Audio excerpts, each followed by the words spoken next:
The Lord be with you. A reading from the Holy Gospel according to Matthew. Now the Pharisees went off and they plotted how they might entrap Jesus in speech. They sent their disciples to Jesus with the Herodians, saying, "Oh, teacher, we know that you are a truthful man, that you teach the way of God in accordance with the truth. And you are not concerned with anyone's opinion, for you do not regard a person's status. Tell us, then, what is your opinion? Is it lawful to pay the census tax to Caesar or not?" Knowing their malice, Jesus said, "Why are you trying to trick me, you hypocrites? Show me the coin that pays the census tax." They handed him a Roman coin. He said to them, "Whose image is this, and whose inscription?" They replied, well, Caesar's. At that Jesus said to them, "Then render to Caesar, pay to Caesar what belongs to Caesar, but to God what belongs to God." The Gospel of the Lord. Amen. Touchy topic today. Religion in politics. A perfectly good way to ruin Thanksgiving dinner with your loudmouth brother-in-law. And yet somehow today we are asked to look at God's politics. As a matter of fact, a number of years ago, the evangelical writer Jim Wallace wrote a book called God's Politics, and the subtitle was Why the Right Gets It Wrong and the Left Doesn't Even Get It. And what he was trying to say is that God's politics are quite different from the way our politics are.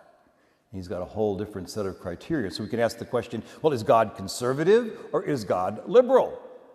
And the answer is yes and no. So God transcends our petty political partisan politics that divide us and seem to be dividing us more and more every day.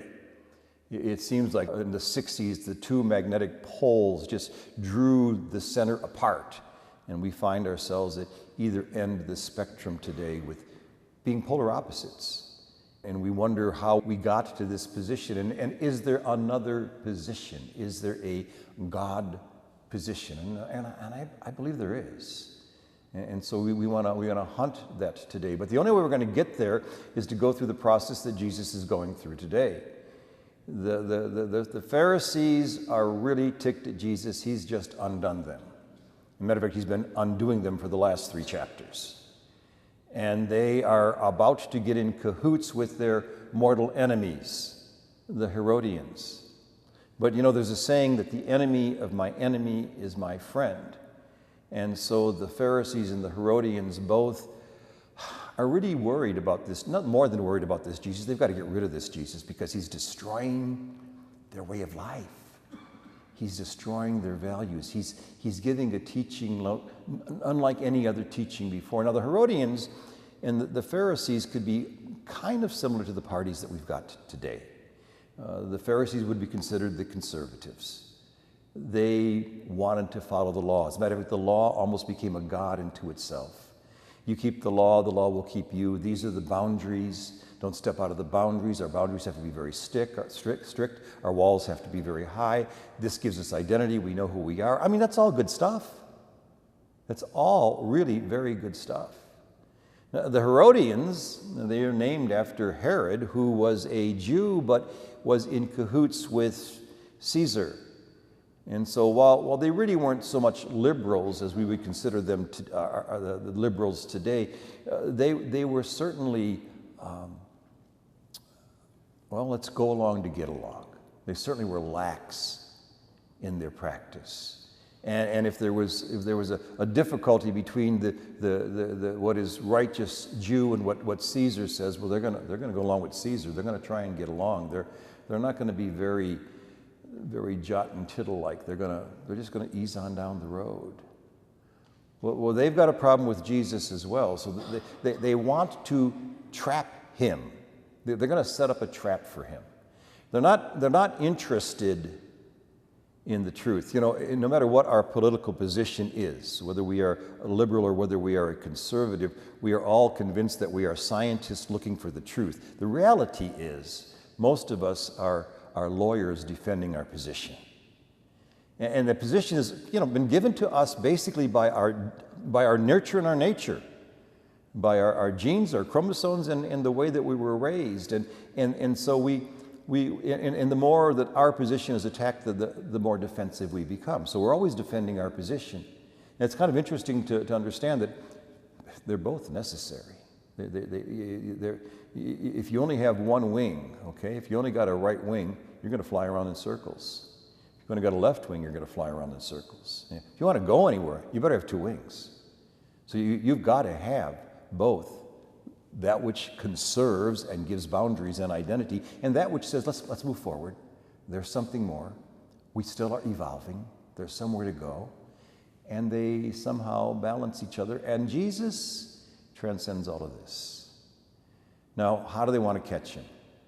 They want to catch him in speech. They are not interested in the truth, although how they begin is really interesting. They begin by buttering him up. They go, "Oh, teacher, we know you are a man of truth. We know that you are not a respecter of persons. You don't worry about a person's status or what their title is or how much money they've got. You tell the truth." And of course, they got that right. They're the ones who don't tell the truth. But they're going to get him in a gotcha game. They're going to give him an either-or question. And no matter how he answers the question, he's going to be wrong, and then they got him. Now they've got something to pin up against him. Now they've got something to go against him. Now they've got something to entrap him with. And that's their whole purpose. Their purpose is not to get to the truth. And so they do this whole long runway to get to the punchline. You are a man of truth and integrity and honesty, and you don't... And so we've got a question for you. What is your opinion? Is it lawful to pay the tax to Caesar? And he stops. Now, the Jews are wonderful at answering a question with a question. Somebody once says, "Why do you Jews always answer a question with a question?" They said, "Why not?" Well, they're asking Jesus, is it lawful? And he's going to ask him a question. Anybody got a coin? Show me a coin. You got a coin? Now, the reason he's asking for a coin is because he doesn't have any. There's none in his pocket. That's not what's in his purse. Now, who pulls out the coin? The Pharisee pulls out the coin. The Herodian pulls out the coin. They've got the coin. They've got the coin of the realm. They've got the political coin. And Jesus is not going to make this an either-or proposition. Because if he says, no, you may not pay the tax, the Herodians say, well, that's insurrection against the government. If he says that you may pay the tax, then the Pharisees are going to say, well, you're not following the law of Moses. So he's darned if he does, and he's darned if he doesn't, and they got him. He's not going to go there. He's not going to play that game. Jesus is going to go to a whole other place. He's going to hoist them on their own petard. He's going to say, okay, show me the coin. And they pull out the coin. They've got the coin of the realm. They put the coin in his hand. He says, whose image is this? Well, it's Caesar's. Okay. Then you give to Caesar what is Caesar's. What is Caesar's? What's the role of government? We, the people of the United States, in order to form a more perfect union, establish tranquility, establish justice, create an identity, give security, have borders, the ability to take care of the needs of our people by taxation, to build roads and bridges, and that's all the stuff of government. That's pretty good stuff. We always moan and groan about government, and lately we have made government the enemy all the time, but good government is good government. And it puts a brake on chaos. And so that's what Caesar's supposed to do. No, he doesn't always. He doesn't always do it. And render unto God the things that are God. No, what's God's? What does Jesus have in his purse? His pockets really aren't empty. You know, God can only give what God has, and Jesus can only give what's in his purse. He cannot give bigotry or hatred or anger or resentment or lies. Can't do that. It's not in his purse. What's in his purse? What's in the purse of Jesus is mercy and forgiveness and compassion and love. That's the only thing he can give. And one more thing.